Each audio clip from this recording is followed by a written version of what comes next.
Mtakatifu, Mungu uliyeko, utakaye kuweko milele yote, unaishi katika enzi yako, ukitawala mataifa kwa mkono wako.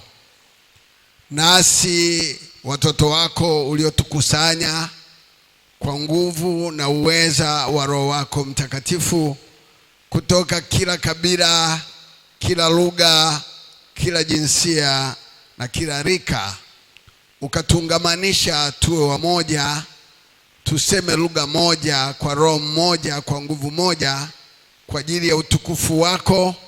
Tunasema asante kwa kutuinua kwenye vitanda vya mauti, kutuvusha kwenye milima na mabonde, kutupitisha katika mabonde ya uvuli wa mauti na mashimo ya uharibifu, ili tuje tusimame, tuseme na kutangaza kazi kubwa unayoifanya. Baba, ninakushukuru kwa ajili ya kila mmoja uliyemponya, uliyemuokoa, na unazidi kuokoa na unazidi kuponya. Endelea kutunyoshea njia na mapito yetu, ili utukufu wako uzidi na kuongezeka. Ni katika jina la Yesu, amen.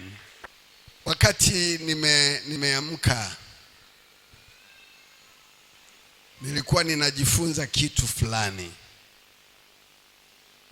Kwanza nilikuwa naangalia watu ambao walitembea na Mungu katika ujana wao mpaka uzee wao, na sisi tunajifunza kwa wale waliotutangulia. Nilikuwa namtafakari Ibrahimu, jinsi ambavyo alisikia sauti ya Mungu akatii, akatoka nchi ya Ukaldayo. Maana kule Ukaldayo kulikuwa na miungu ambayo walikuwa naabudu, na pia walikuwa wanatoa sadaka. Lakini Mungu akamchomoa, akamwambia, toka wewe na jamaa zako uende katika nchi nitakayokuonesha, ijayo maziwa na asali. Na huyu baba wa imani akatoka kwenye nchi yao ambako walikuwa wanaabudu miungu, sio Mungu. Mtu wa kwanza kumjua Mungu alikuwa ni Ibrahimu, kwa sauti yake iliyomsemesha. Nilipokuwa nasoma kitabu cha Mwanzo sura 17 na Mwanzo sura 18, Mungu akatumwa wageni wakati ameisha toka kwenye nchi yake, na alikuwa ameketi nje ya hema lake. Wale wageni watatu walipofika kwenye nyumba hiyo, Ibrahimu aliwapokea. Na alipowapokea, kitu cha kwanza alienda jikoni kumwambia mke wake Sara ili awaandalie wageni chakula, achinje vinono ili awalishe wageni waliofika kwenye nyumba yao. Bwana Yesu asifiwe. Huyu baba alikuwa mtu wa imani sana, na ndio maana anaitwa baba wa imani. Na sisi tunatakiwa kuwa na imani tunaposikia neno la Mungu linalotuongoza na kutuelekeza, ili kuongeza au kupanua wigo wa mafanikio yetu mbele.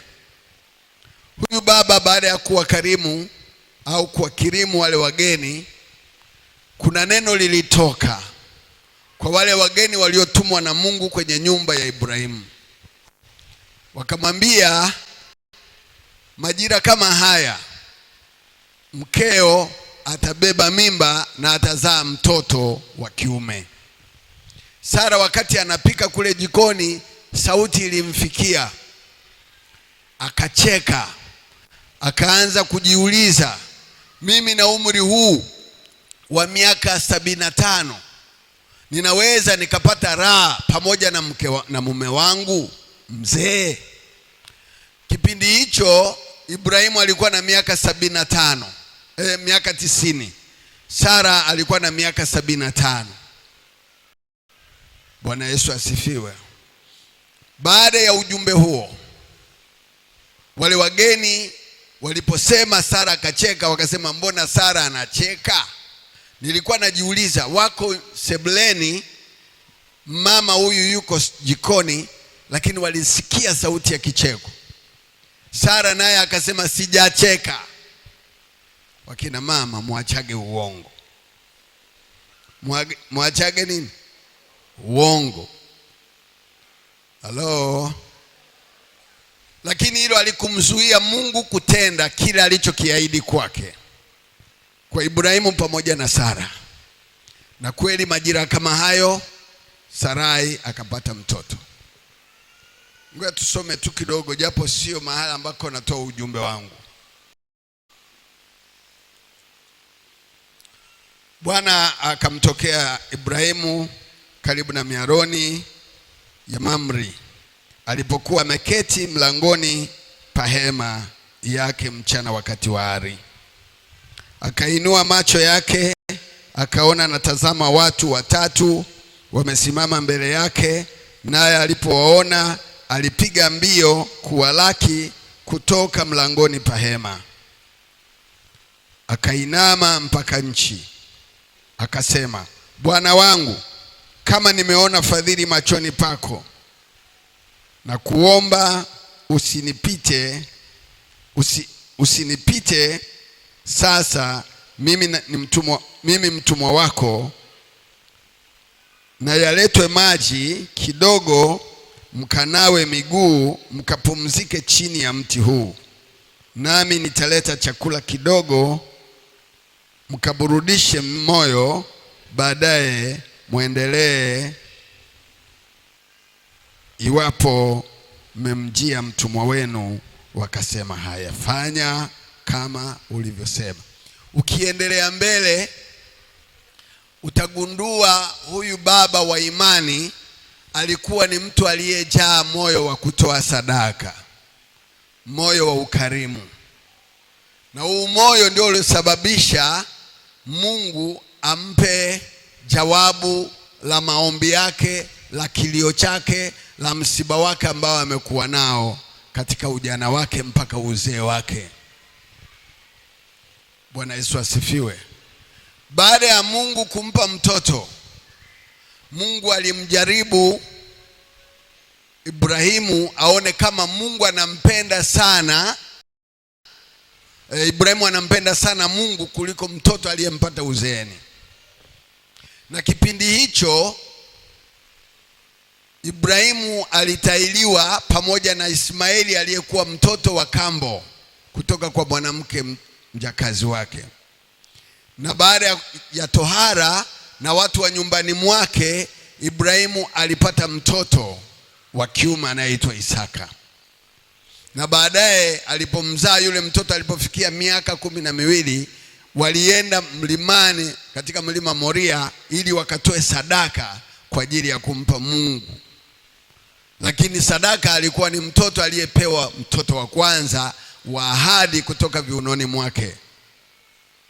Na kweli alikubali kumtoa yule mtoto. Baada ya kufika mlimani na Mungu kuona imani yake ya kumtoa mtoto ambaye alimuomba Mungu kwa muda mrefu na ni mtoto wa ahadi, Mungu akamwambia, usimnyoshee mtoto wako kisu, usimchinje mwanao. Mungu akampa macho ya kuona kondoo aliyekuwa ameshikwa pembe kwenye kichaka. Kwa hiyo akamwambia, badala ya mtoto utachinja huyo. Na kweli akaenda akamkamata yule kondoo, akamchinja, akatoa sadaka. Bwana Yesu asifiwe. Nataka nikwambie, sadaka tunazotoa hazitokani na kazi ya mikono yetu. Na sadaka ina siri ya kufungua malango na milango iliyoko mbele yako. Pili, sadaka ina uwezo wa kukuongezea au kupanua wigo mpana wa maono yako, wigo mpana wa mafanikio yako. Pia unapokuwa mtu wa kutoa sadaka, anayesikia sadaka hiyo imetolewa na Mungu ili uitoe, unakuwa na vision kubwa, unakuwa na maono makubwa, na pia unakuwa na uwezo wa kuthubutu kufanya mambo ambayo sio yako binafsi.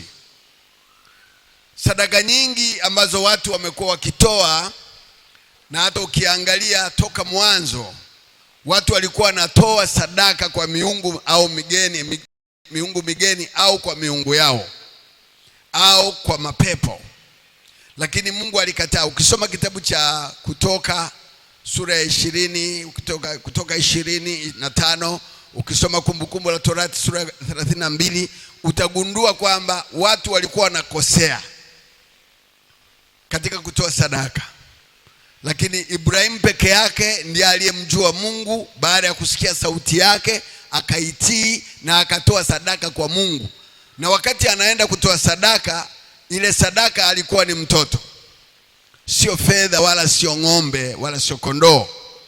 Hatimaye Mungu alitoa sadaka yeye mwenyewe, kwa kumaanisha kwamba atamleta Yesu ambaye ni mwana kondoo atakayezichukua dhambi zote za ulimwengu juu ya mwili wake, ili sisi tusife tena, tusichinjwe tena. Bwana Yesu asifiwe. Kwa hiyo yule sadaka aliyetolewa na Ibrahimu, aliyetolewa na Mungu ili sadaka itolewe na Ibrahimu mbele za Mungu, hakuwa mtoto tena, bali alikuwa ni kondoo au mwana kondoo atakayekuja kuchinjwa kwa ajili ya ulimwengu na dhambi zao. Ndio maana hata jina la Yesu anaitwa atakayechukua dhambi za wanadamu, au atakayewaondolea watu dhambi zao. Yesu, Mungu pamoja nasi, atakayechukua dhambi za ulimwengu. Nataka nizungumzie juu ya sadaka. Nilipokuwa nasoma vitabu na siku ile ya mkesha hapa, nilizungumzia habari ya Daudi baada ya kulirudisha sanduku la Bwana kutoka kwenye nyumba ya Obed-Edom, ambaye alibarikiwa kwa sababu ya ile sanduku lilipokaa nyumbani mwao. Baada ya kuliiba Wafilisti, lilikaa nyumba ya Obed-Edom. Na Mungu alipomwambia Daudi kwamba Obed-Edom nimembariki kwa sababu ya sanduku la agano, akaona wivu, kwa nini sanduku likae kwa mtu wa mataifa, Mfilisti asiyetahiriwa? Kwa hiyo akaenda kulichukua, wakalibeba. Na tuliona kwamba baada ya hatua 6 walikuwa wanachinja vinono, wanatoa sadaka. Kwa nini alikuwa anatoa sadaka? Kwa sababu alifurahishwa na kazi ambayo Mungu alifanya kwa ajili ya kurudisha utukufu kwenye nyumba ya Mungu. Leo utukufu wa Mungu umerudi kwenye nyumba zetu, umerudi kwenye nyumba ya Mungu. Ukiangalia mwaka tuliopita na mwaka huu ni tofauti. Utukufu wa Mungu utakuwa mkuu sana kuliko ule wa mwanzo. Kwa kadiri tutakavyoendelea kujitoa sadaka, kitabu cha Warumi sura ya 12 inasema, itoeni miili yenu iwe dhabihu iliyo hai, takatifu, ndio ibada yenu yenye maana ya kumpendeza Mungu. Kwa hiyo nikaa najiuliza, kumbe tunapojitoa sadaka kuna ongezeko kubwa la watu wengi kuja kwenye ufalme wa Mungu. Na hata Yesu alipojitoa kuwa dhabihu iliyo hai, takatifu, ya kumpendeza Mungu, ndio maana ulimwengu wote unamuinamia Yesu, unamtukuza Yesu, na ufalme wa Mungu unazidi kujengwa. Bwana Yesu asifiwe. Kwa hivyo kadiri tunavyojitoa sadaka ndivyo tunavyozidi kupanuka, ndivyo tunavyozidi kuwa na wingi. Kama mimi nisingekuja nikajitoa sadaka, ina maana wingi wa umati huu wa watu walioko hapa wasingekuwepo, kwa sababu ya kujitoa sadaka. Kwa hiyo tunapoanza kujitoa sadaka, Mungu anatupa sadaka zingine zinazotolewa. Angalia, mimi nilikuja peke yangu, nikatoa sadaka peke yangu. Leo wingi wa sadaka zinazotolewa hapa sio mimi ninayezitoa, ni Mungu anayewabariki mnazitoa. Hamjaelewa bado? Ngoja nikuonyeshe. Katika kitabu cha Matendo ya Mitume kuna mtu mmoja anaitwa Kornelio. Ukisoma sura ya 10 kuanzia mstari wa kwanza mpaka mstari wa 23, na ukienda kitabu cha Luka, Injili ya Luka sura ya 7 mstari wa 5, kuna mahali mtu mmoja, ngoja nianzie kitabu cha Luka.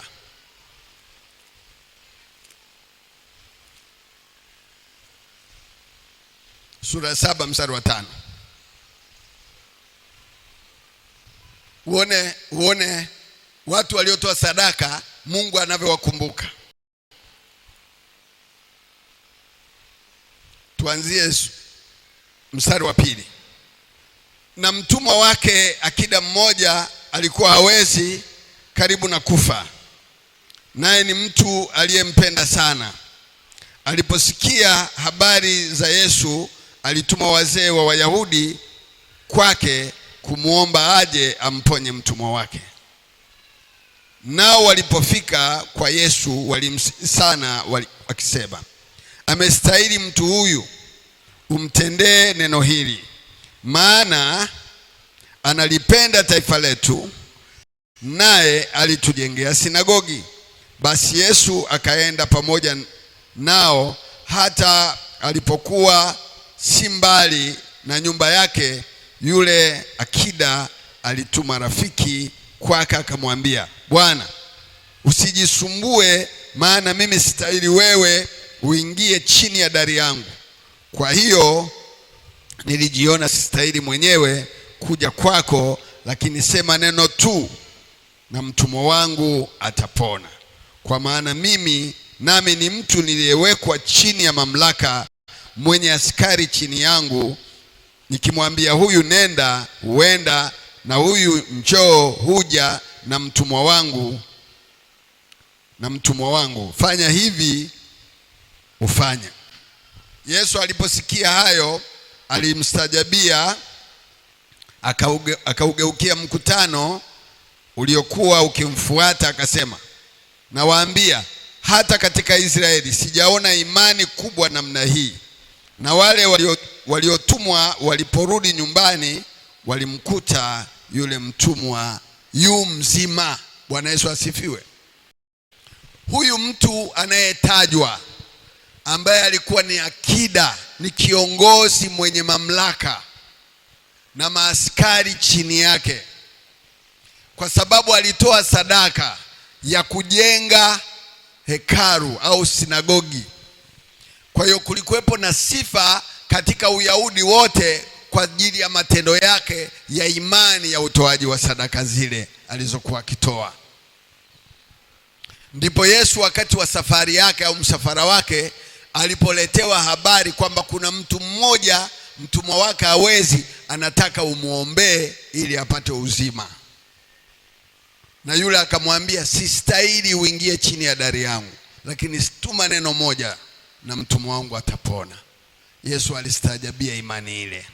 Wakamwambia, analipenda taifa letu na alitujengea sinagogi. Kumbe sadaka zinaweka akiba ya matendo mema ulioyafanya. Halo. Ukisoma habari za Kornelio, kile kitabu cha Matendo ya Mitume sura ya 10 kuanzia mstari wa 1, Kornelio aliwapa watu sadaka. Alijenga sinagogi, aliwasaidia watu wenye shida. Zile sadaka zote alizotoa. Kule kwetu tuliozaliwa miaka ile, tulikuwa tunakuta watu wanatoa sadaka kwenye miti mikubwa, na walikuwa wanatoa kwenye mawe makubwa. Wengine walipeleka mtoni, wengine walipeleka kwenye maziwa, wengine walipeleka kwenye miti mikubwa. Kuna miti inaitwa bigabiro. Maana ya kigabiro ni mahali ambako watu walikuwa wanapeleka chakula, fedha na wanyama hai, wanawafunga, wanaondoka. Wewe siku ukivichukua vile vitu, matatizo yote ya familia ile yanakurudia. Ndio anasema mtu huyu alilaaniwa kwa sababu alichukua vitu vilivyotolewa sadaka. Twende kitabu cha Kumbukumbu la Torati sura 32.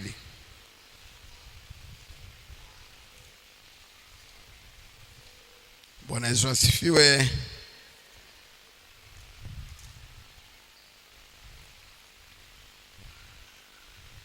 Kuna wimbo ambao aliimba Musa, hatutauimba wote, lakini nataka tuende mbele hapa uone kwa nini Daudi alikuwa na Musa aliimba wimbo huu.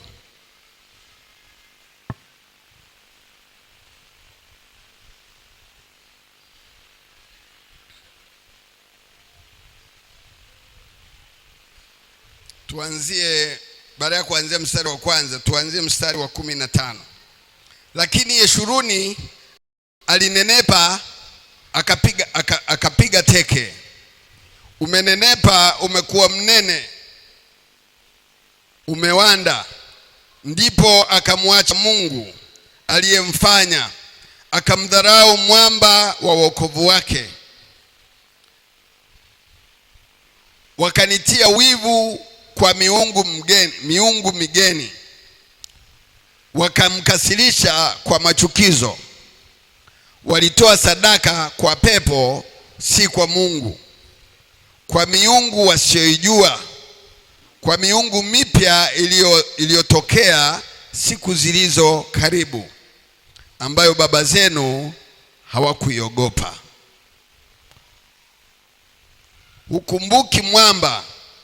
Humkumbuki mwamba aliyekuzaa, Mungu aliyekuzaa umemsahau.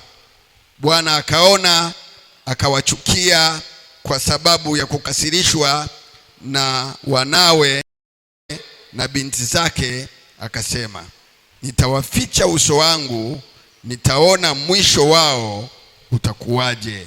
Maana ni kizazi cha ukaidi mwingi, watoto wasio imani ndani yao. Wamenitia wivu kwa kisicho Mungu, wamenikasirisha kwa ubatili wao.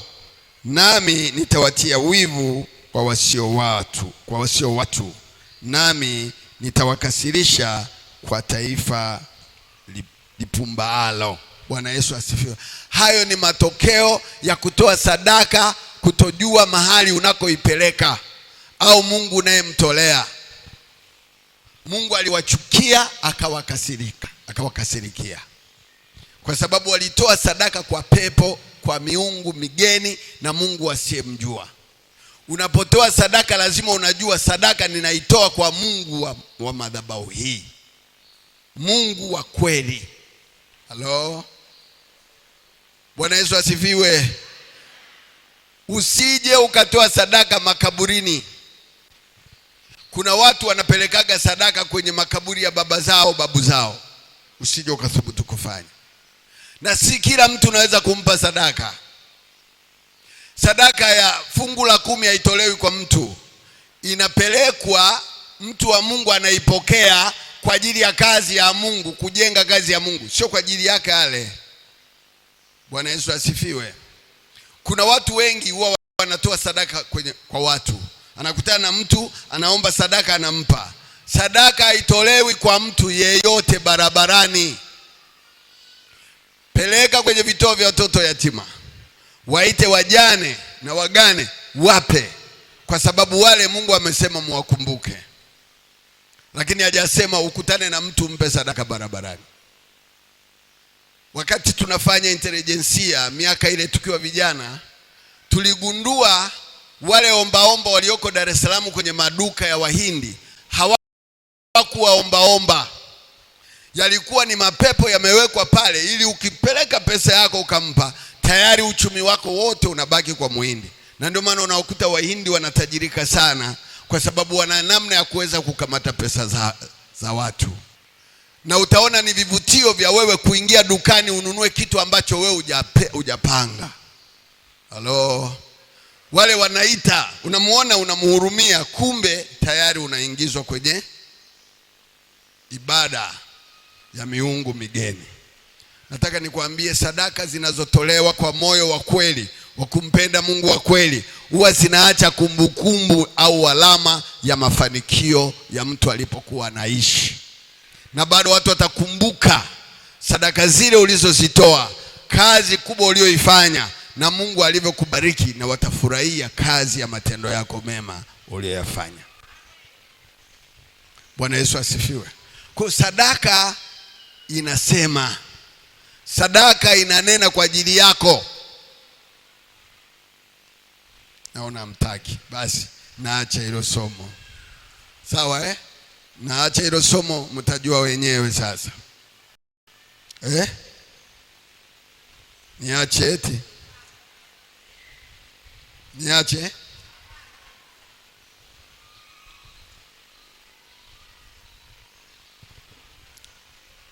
Tusome kitabu cha Samueli wa pili sura ya 6 mstari wa 12. Kisha mfalme Daudi akaambiwa ya kwamba Bwana ameibarikia nyumba ya Obed Edom na vitu vyote alivyokuwa navyo kwa ajili ya sanduku la Mungu. Daudi akaenda akalileta sanduku la Mungu toka nyumba ya Obed Edom mpaka mji wa Daudi, yani Bethlehemu, kwa shangwe. Hata ikawa watu waliolichukua sanduku la Bwana walipokwisha kwenda hatua 6, akachinja ng'ombe na kinono. Daudi akacheza mbele za Bwana kwa nguvu zake zote, na Daudi alikuwa amevaa naivera ya kitani. Basi Daudi na nyumba yake yote ya Israeli wakalileta sanduku la Bwana kwa shangwe na kwa sauti ya tarumbeta. Ikawa sanduku la Bwana lilipoingia mji wa Daudi, Mikali binti Sauli akamchungulia dirishani, akamuona mfalme Daudi akirukaruka na kucheza mbele za Bwana, akamdharau moyoni mwake. Wakaliingiza sanduku la Bwana na kuliweka mahali pake katikati ya hema aliyoipiga Daudi kwa ajili yake. Naye Daudi akatoa sadaka ya kuteketezwa na sadaka za amani mbele za Bwana. Kisha Daudi alipokwisha kutoa sadaka ya kuteketezwa na sadaka ya amani, akawabarikia watu kwa jina la Bwana wa majeshi. Akawagawia watu wote, mkutano wote wa Israeli,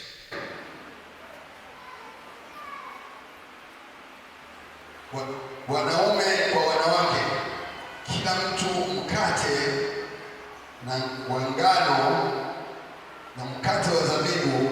Basi watu wote wakaenda zao, kila mtu nyumbani kwake. Ndipo Daudi akarudi ili awabarikie watu wa nyumbani mwake. Bwana Yesu asifiwe. Kumbe wakati ule watu walijua hatua kwa hatua namna ya kuweza kumtolea Mungu sadaka. Na tunaona baada ya kutoa sadaka kuteketezwa, aliwalisha mkate wa zabibu na mkate wa ngano, na baadaye akaenda nyumbani mwake kuwalisha mkate. Sisi tulipomaliza ibada hapa, ilibidi nirudi nyumbani kwangu nilikokuwa nikiishi na mke wangu. Kwa hiyo ilibidi tufanye ibada pale nyumbani, tukamega mkate pamoja kwa ajili ya kurudisha ule upendo uendelee kuwepo na kushikamana zaidi. Na ninyi tulipomaliza ibada tuliendelea kushikamana zaidi, na tutaendelea kushikamana zaidi. Na upate muda wa kukaa na watu wa nyumbani mwako, umege mkate, mshikamane zaidi, kujenga umoja. Chakula ni sadaka tunayoitoa kwa watu walioko nyumbani mwetu au walioko kwenye nyumba ya Mungu. Kwa tunapotoa sadaka, maana yake wale watu watashikamana, watamwelewa Mungu ambaye anaweza kuwalisha na kuwatosheleza na kuonyesha kwamba wema wa Mungu aliofanya juu yetu katika mwaka mzima. Ngoja niwaambie, mwezi wa 6 tutakuwa na chakula cha pamoja. Mwezi wa 6 tutakuwa na chakula cha, badala ya kuwa tunagawiana mikate vile vya Kikatoliki, tutakuwa tunachinja ng'ombe, tunakula pamoja. Sio ile sadaka ya kumwaga damu, lakini tunakula, tunashiba, alafu tunamtukuza Mungu kwa sababu tumetoa sadaka. Bwana Yesu asifiwe. Kwa hiyo chakula kinajumuisha watu, kinapatanisha watu, kinaleta watu pamoja ili waweze kumwona Mungu katika wema na matendo yake. Bwana Yesu asifiwe.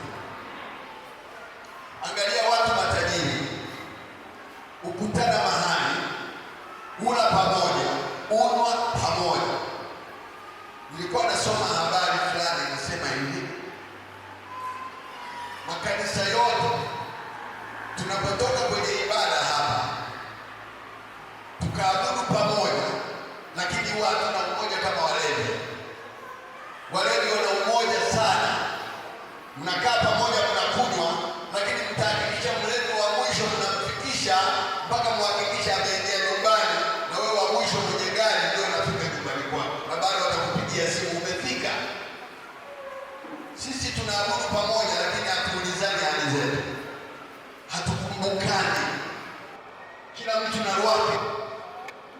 hawatakiani mema, lakini walevi wanatakiana mema. Na kukitokea jambo kwa mlevi, watasapoti jambo lake mlevi mwenzao.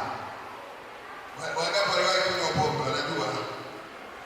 Mnafahamu nini? Mnafahamu walevi wana umoja kuliko watu waliokoka, kuliko hata Wakatoliki. Bwana Yesu asifiwe. Nataka niwaambie, sadaka inatengeneza mahusiano. Sadaka inatengeneza nini? Yale vikao yao wanayokaa pamoja, wanapokula pamoja, ibada zao za ulevi zinawatengea umoja, ingawa ni walevi. Na sisi tunahitaji kuwa na umoja wa kweli tunapotoa sadaka na tunapokula pamoja. Na hata kwenye zoni huko, siku nyingine mchinje mbuzi mle, sio kila siku mistari. Watu tumeshachoka mistari, tunataka tushibe. Aya. Kadiri mnavyozidi kupika chakula, kukala pamoja, ndivyo mnavyotengeneza utajiri wenu, ndivyo mnavyozidi kuwa na wigo mpana wa maono yenu, ndivyo mnavyozidi kuwa na mafanikio makubwa. Maskini huwa hana cha kutoa, kazi yake ni kulaumu na kumnung'unikia Mungu kwa nini alipo maskini, lakini anazaa sana. Bwana Yesu asifiwe. Kuna wengine ambao wana mbuzi, wana ng'ombe, hawachinjaji. Watoto wanakula ng'ombe waliokufa. Siku nyingine mwambie baba yenu, chinja tule. Kwani pesa maana yake nini? Ng'ombe yale mnakaa mnashikashika mbolea, alafu amuni hata maziwa. Bwana Yesu asifiwe. Daudi kila hatua sita, na ile sanduku lilikuwa mbali, alikuwa karibu. Hesabu ni ng'ombe wangapi waliotolewa siku hiyo, kuonyesha kwamba Mungu alimbariki. Tunapotoa sadaka tunaonyesha kwamba Mungu ametubariki. Haya, tunapotoa sadaka tunaonyesha Mungu amefanyaje. Maskini hana cha kutoa, na ndio maana atasimama hapa, mimi sina cha kumtolea, sina mbele wala nyuma. Acha ujinga. Una mbele wala nyuma, nyuma papo, unaenda chooni. Kutoa sadaka ni kuonyesha mafanikio. Kutoa sadaka ni kuonyesha nini? Mafanikio. Mimi nimekuwa nikifuatilia sana makanisa ya watu wanaotoa sana, hakuna maskini mle ndani, hakuna. Lakini makanisa ya watu wasiokuwa na kazi ya kufanya na wanasubiri neema ya Mungu ndio iwalishe, wataishia hivyo hivyo mpaka wanaenda kaburini. Tafuta fedha umtolee Mungu kikubwa, uone kama Mungu atakubariki. Mungu anaangalia moyo wa mtu. Mungu haangalii kuimba. Watu wanaoimba sana huwa watoaji hela. Angalia waimbaji wakipewa hela za kutunza hapa, anaweka mfukoni, anaenda kununua chapati. Lakini hawezi kusema mimi hizi pesa nimepewa, zimetoka madhabahuni, zirudishe ili nipande. Anazibeba zote, anaenda nazo kula, wala hakumbuki kama alipewa kanisani. Usile sadaka inayotolewa hapa, sio mali yako. Mungu anapotupa sadaka au tunapotoa sadaka, ni Mungu ametupa tutoe ili tujenge ufalme wa Mungu, ili jina la Mungu lizidi kujulikana duniani, sio kwa ajili ya kula. Bwana Yesu asifiwe. Bwana Yesu asifiwe. Hapa ni mwachoma wao waimbaji. Mlishawaona waimbaji wakikimbilia sadaka, zikisha tolewa utaona na kimbia kuziweka mfukoni. Hajaomba, hajamshukuru Mungu na hajazitolea sadaka. Anajua ni za kwake kwa sababu ya kipaji alichonacho cha kuimba. Bwana Yesu asifiwe. Toa sadaka uongezeke. Sadaka inaleta maongezeko kwenye maisha yako. Kama hujui kutoa pendo, unajua kupokea, hauwezi kuongezeka. Angalia wakina mama ambao wana vitu vya kutoa.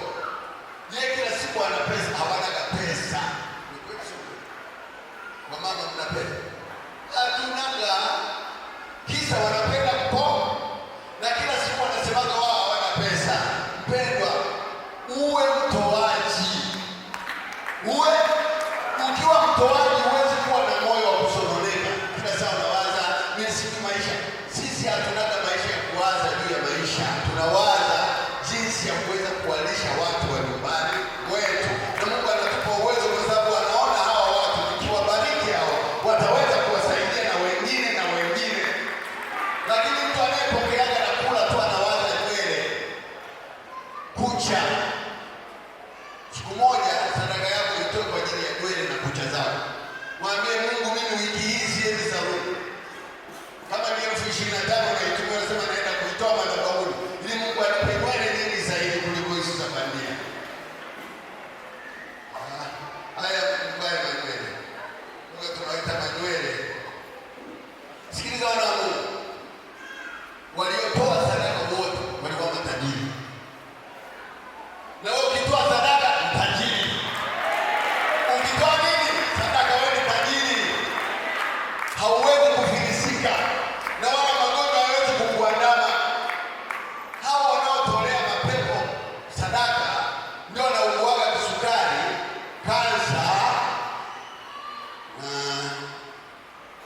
shinikizo la damu na vidonda vya tumbo inaitwa asasi. Wanaugua na magonjwa. Humu wengi walikuwa wanaumwa magonjwa. Leo kuna mtu mwenye magonjwa ya magonjwa. Si wamejifunza kutoa sadaka na anaendelea magonjwa yao yote yaishia hapa. Yesu anasema njooni kwangu ninyi nyote msumbukao na wenye kulemewa mizigo, nami nitawapa pumziko. Wewe sadaka yako ndio inayopeleka mizigo yako madhabahuni. Na ndio maana nawaambia sadaka haziliwi kwa sababu ni mizigo ya watu. Ni mizigo ya watu. Jifunze kutoa sadaka.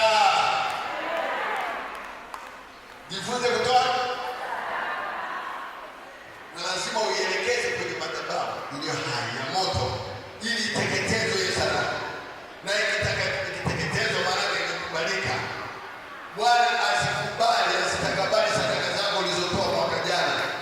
Bwana asikubali sadaka zako ulizotoa tarehe 1. Bwana asikubali, asitakabali sadaka zako utakazotoa leo.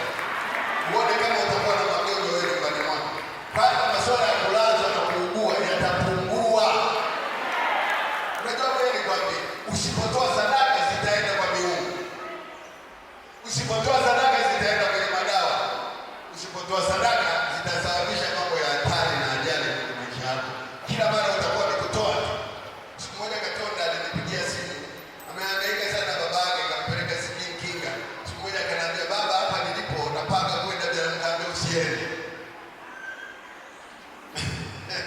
Sidhani kama alinielewa, usiende tena. Mwache, kwani ulimzaa wewe. Mwache, Mungu atashughulika naye. Sasa hivi kelele sisikii. Toa sadaka hiyo ambayo ulikuwa unapeleka Jaramogi.